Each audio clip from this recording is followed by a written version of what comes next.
Dictation गति 100 शब्द प्रति मिनट स्टार्ट। बहनों, भारतीय स्त्री जाति की प्राचीन गौरव, गरिमा एवं उच्च परंपराओं को ध्यान में रखकर न केवल आपको शिक्षित होना है, बल्कि शिक्षा समाप्त करने के पश्चात पुरुषों के साथ सहगामिनी बनकर आपको सब दिशाओं में कदम बढ़ाना है।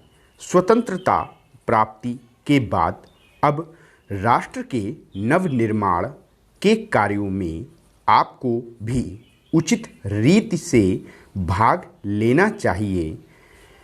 यह सब तभी संभव हो सकता है जब हम वर्तमान शिक्षा पद्धति की कमियों एवं दोषों को दूर कर उसको अपने अनुकूल एवं उपयोगी बना सकेंगे। इस संबंध में भी देश में परस्पर विरोधी विचारधाराएं प्रचलित हैं।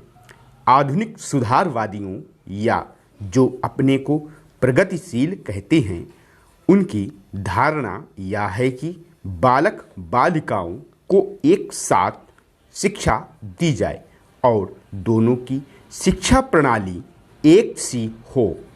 उनका यह भी विचार है कि स्त्रियों को न केवल शिक्षा पद्धति में ही बल्कि अन्य क्षेत्रों में भी पुरुषों के बराबर के अधिकार मिलने चाहिए तथा उन्हें संपूर्ण सामाजिक स्वतंत्रता होनी चाहिए। उन्हें समाज के समस्त व्यवसाय और व्यापारों में समान रूप से भाग लेना चाहिए और सह शिक्षा प्रणाली की रचना इन सब के अनुकूल होनी चाहिए।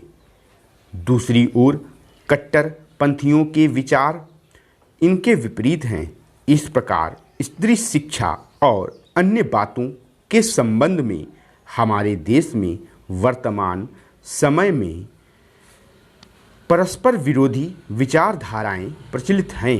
इन दोनों में से कौन सी विचारधारा उपयुक्त हो सकती है और किसके द्वारा हमारी संस्कृति एवं सभ्यता फल फूल सकती है, इस पर हमें ध्यान देना आवश्यक है। जहाँ तक मेरा अपना विचार है, मैं समझता हूँ कि हमारे लिए इन दोनों के बीच के मार्ग को अपनाना श्रेयस्कर होगा। वर्तमान शिक्षा पद्धति के आदर्श एवं उद्देश्यों में जो दोष पाए जाते हैं, उनके अतिरिक्त वह बहुत महंगी सिद्ध हो रही है। प्रतिवर्ष हम अपने शिक्षालयों द्वारा हजारों विद्यार्थियों को तैयार करते हैं, जिनमें से बहुतों को नौकरियां न मिलने पर जीविका चलाना बहुत कठिन हो जाता है। इस प्रकार हम अपने शिक्षालयों द्वारा जहां काफ़ी संख्या में विद्यार्थी बेकार तैयार होते देखते हैं, वहां फैशन परस्त भी तैयार होते देखते हैं। हमारे साधारण गृहस्थ घरों की लड़कियां जब प्रारंभ में आधुनिक शिक्षालयों में प्रवेश पाती हैं, तो धीरे धीरे वे भी वहाँ की फैशन परस्ती की शिकार हो जाती हैं और सुंदर सुंदर बहुमूल्य साड़ियाँ एवं भांति भांति की साज श्रृंगार की वस्तुओं की नकल करने लगती हैं, जिससे अपने माँ बाप या अभिभावकों को पर्याप्त मात्रा में व्यय कराने के संकट में डाल देती हैं। ऐसी शिक्षा प्राप्त कर जब वे स्कूल या कॉलेज छोड़कर जाती हैं, तो उनका जीवन भार स्वरूप होने का भय रहता है, क्योंकि जीवन के कार्य क्षेत्र में वह अपव्ययी शिक्षा पद्धति धनोपार्जन के उपयुक्त सिद्ध नहीं हो सकती।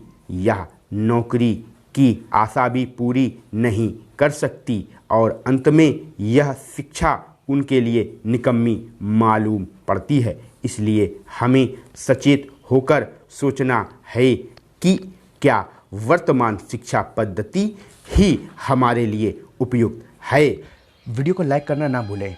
इसी तरह की और डिक्टेशन पाने के लिए हमारे चैनल को सब्सक्राइब करें, साथ में बेल आइकन को भी दबा दें और शॉर्टहैंड की तैयारी कर रहे अपने सभी मित्रों के साथ वीडियो को ज़्यादा से ज़्यादा शेयर करें। स्टूडेंट्स, आपकी जानकारी के लिए बता दूं, अगर आपकी शॉर्टहैंड स्पीड नहीं बढ़ रही है तो आप हमारे एडवांस आउटलाइन के साथ डिक्टेशन को परचेज कर सकते हैं।